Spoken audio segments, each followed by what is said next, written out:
വിയറ്റ്നാമിലുണ്ടായ ബോട്ടപകടത്തിൽ മരിച്ച മലയാളി ദമ്പതികളുടെ മൃതദേഹം നാട്ടിലെത്തിച്ചു. മന്ത്രിമാരായ പി.സി. വിശ്വനാഥ്, സി.പി. John, Kodikunnil Suresh MP. എന്നിവർ മൃതദേഹം തിരുവനന്തപുരം വിമാനത്താവളത്തിൽ ഏറ്റുവാങ്ങി. എ.സി. തോമസിന്റെയും ലൗനി തോമസിന്റെയും മൃതദേഹങ്ങൾ കൊട്ടാരക്കരയിലെ വീട്ടിലേക്ക് കൊണ്ടുപോയി. നാളെ വൈകുന്നേരം 3:30 കൊട്ടാരക്കര മാർത്തോമ പള്ളിയിൽ സംസ്കാര ചടങ്ങ് നടക്കും.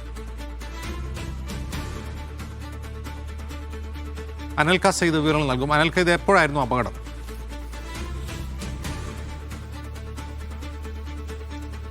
അജിംസ്, ഇത് അതായത് 4 ദിവസം മുമ്പായിരുന്നു വിയറ്റ്നാമിൽ ഉണ്ടായൊരു ബോട്ട് അപകടത്തിൽ കൊട്ടാരക്കര സ്വദേശികളായിട്ടുള്ള എ.സി. തോമസും അതോടൊപ്പം ഭാര്യ ലവേനി ഇത്തരത്തിൽ മരിക്കുന്നത്. ഇതുമായി ബന്ധപ്പെട്ട് കൊടിക്കുന്നിൽ സുരേഷ് എം.പി. അടക്കം ഇടപെട്ടുകൊണ്ടാണ് അതായത് അവിടെയുള്ള നടപടിക്രമങ്ങളൊക്കെ തന്നെ പെട്ടെന്ന് പൂർത്തിയാക്കിക്കൊണ്ട് മൃതദേഹങ്ങൾ നാട്ടിലേക്ക് എത്തിക്കുന്നത്. അതായത് ഇന്നലെ രാത്രി 10 മണിയോട് കൂടിയിട്ട് തന്നെ മുംബൈ അന്താരാഷ്ട്രീയ വിമാനത്താവളത്തിൽ ഈ മൃതദേഹങ്ങൾ എത്തി. അതോടൊപ്പം തന്നെ അവിടെ നിന്ന് ഇന്ന് രാവിലെ 8:50 കൂടി എയർ ഇന്ത്യ എക്സ്പ്രസിൽ മൃതദേഹങ്ങൾ തിരുവനന്തപുരം വിമാനത്താവളത്തിൽ കൊണ്ടുവന്നു. അവിടെ വെച്ചിട്ടാണ് മന്ത്രിമാരായ പി.സി. വിഷ്ണുനാഥ്, അതോടൊപ്പം തന്നെ CP. John, Kodikunnil Suresh MP. എന്നിവരുടെ നേതൃത്വത്തിൽ മൃതദേഹങ്ങൾ ഏറ്റുവാങ്ങി. അതിനുശേഷം ഇവരുടെ വസതിയായ കൊട്ടാരക്കരയിലേക്ക്